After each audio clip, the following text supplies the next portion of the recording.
No quadro Direto ao Ponto, nas quartas-feiras, a participação do promotor de justiça, Dr. Sérgio Diffema.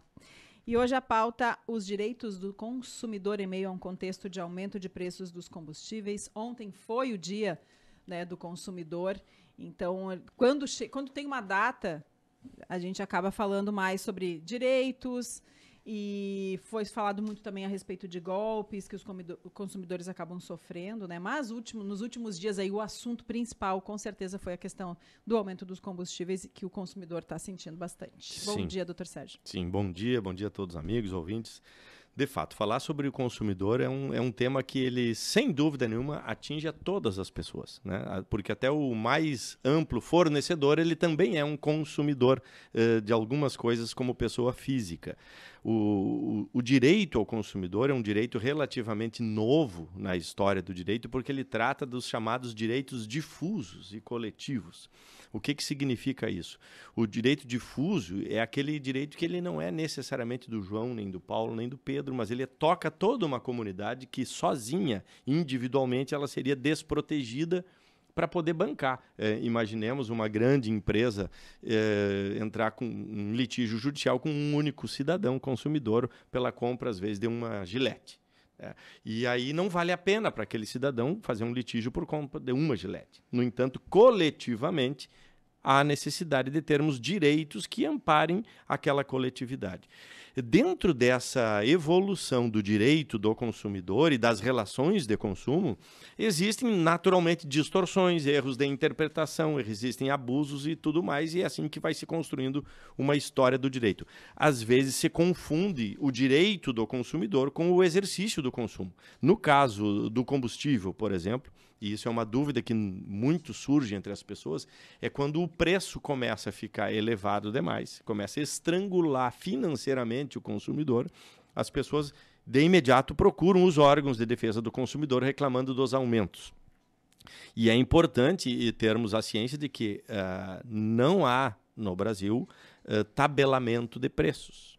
Já houve numa época, quem é da época, acho que era do Sarney, vão lembrar que havia um tabelamento de preço onde o Estado determinava o preço máximo a ser cobrado por qualquer produto. O cheeseburger era tabelado. Eu, na minha época de faculdade, comi muito cheeseburger porque o preço foi congelado e tabelado. E se passasse daquele preço, o fiscal poderia ir lá e fechar o estabelecimento. Isso foi num período e atualmente, desde 30 anos para cá, nós já vivemos num período de liberdade econômica e que praticamente todos os preços são livres. E aí que nós começamos a ter dificuldades de compreensão. O combustível tem liberdade do preço. Então, se um proprietário de um posto de gasolina colocar o preço da gasolina a R$10, ele não está cometendo ilegalidade. O mercado é que regula isso. Os consumidores é que têm que estar atentos e cuidar o maior ou o menor preço para isso. O que não pode, e é algo que às vezes acontece, que é a chamada formação de cartel, que é a junção de fornecedores de um mesmo setor e eles se combinarem preços elevados em prejuízo do consumidor. Ou seja, eles quebram a concorrência para cima.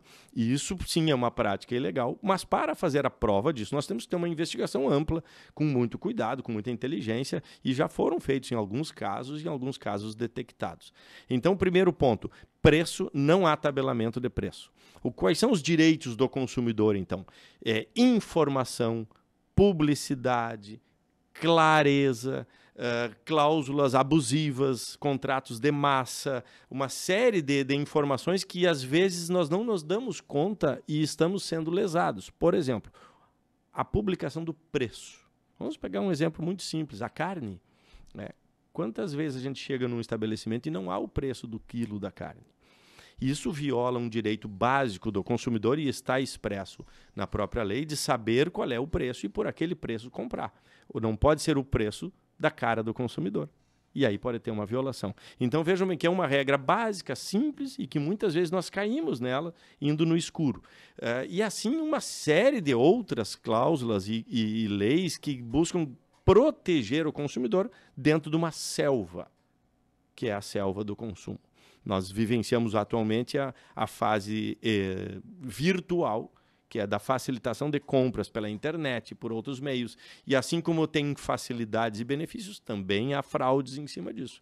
Então, um consumidor, por exemplo, fraudado, enganado por alguém que propôs a venda fácil de algo, enfim, nós não estamos, naquele caso, não é nem regra de consumidor, ali é crime de estelionato mesmo, quando ele foi enganado ilicitamente para entregar dinheiro em troca de um benefício que ele não recebeu. Dica básica de sempre: muita atenção, muita comparação e muita fiscalização. Os órgãos que existem, PROCON, o próprio Ministério Público, a imprensa exerce um efeito muito importante sobre isso para gerar uma cultura de respeito ao consumidor. A devolução de produto errado, a desistência de algum negócio ilícito, ou não digo ilícito, mas não desejado. Há uma série de direitos básicos que devem ser garantidos coletivamente. Fora disso, quando houver lesão individual, também o consumidor pode acionar o judiciário. Dentro destes processos existem alguns benefícios ao consumidor, que é um deles, por exemplo, que eu falo só para exemplificar, que é a chamada inversão do ônus da prova.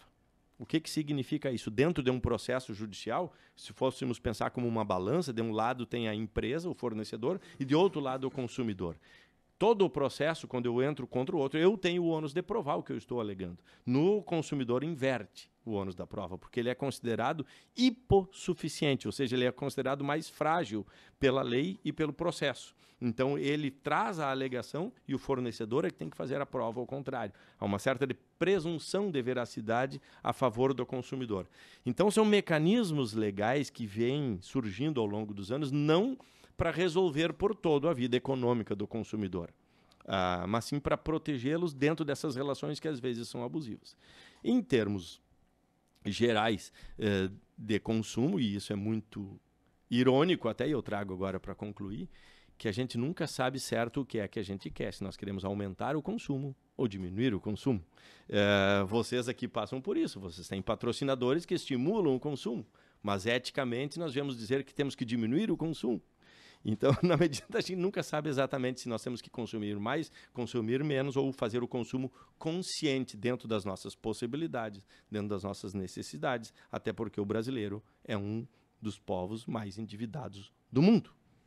E a bem da verdade é que muitas vezes a pessoa quer que consuma aquele produto que eu venda, mas daí tem que diminuir o consumo do outro. O importante é que não me impacte diretamente. Mas te ouvindo falar... Aí a selva, né? É a mão invisível do mercado do Adam Smith, que ele já falava há bastante tempo em relação a isso, e que são exigências de fiscalização que a gente tem que vão dentro dessas deficiências que esse mercado não consegue contemplar. Ou seja, é importante dizer que esses aumentos que a gente tem sentido e... não é só no combustível, é no gás de cozinha, é no preço dos alimentos, que tem todas as questões conjunturais que acabam impactando, de forma geral, não são ilegais. Mas é importante que a gente fique atento a possíveis irregularidades que podem acontecer. Por exemplo, a gente já viu uma série de reportagens e até acusações de preços diferentes no posto de combustível e na bomba. Então é importante ter esses cuidados e essas incongruências que podem acontecer. Aqui mesmo em Lajeado nós já fizemos várias operações com o Imetro, verificando inclusive se está correta a forma de medição. Às vezes o próprio mecanismo de contagem da litragem, ele está viciado. Não que tenha má fé, mas ele pode estar equivocado. Então o sujeito compra um litro... Descalibrado, né? Exatamente, compra um litro e recebe 950 e por aí vai fazendo diferença. Então são vários mecanismos de fiscalização que existem e não por menos que volta e meia tem posto lacrado por aí.